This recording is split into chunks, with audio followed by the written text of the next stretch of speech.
Hi friends, నేను ఇప్పుడు barley idli పెడుతున్నానండి. అందుకోసం ఈ గ్లాస్తో నేను మినపప్పు తీసుకుంటున్నాను. ఆ గ్లాస్ నిండా తీసుకున్నానండి.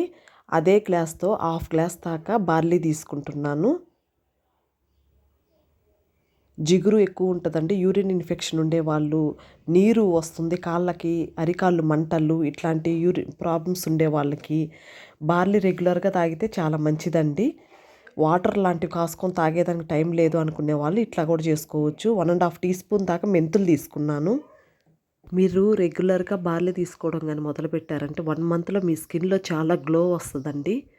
నైట్ మొత్తం నేను ఉంచినందువల్ల ఈ విధంగా అండి పులిసింది. కలిపినందువల్ల పిండి రవ్వలో బార్లీ మినప్పప్పు అంతా వేసి కలిపేశాను. కలిపినందువల్ల ఈ విధంగా పులిసింది. చాలా మృదువుగా సూపర్గా వస్తాయండి. దోశల్లో కూడా ఈ విధంగా వేసుకోవచ్చు.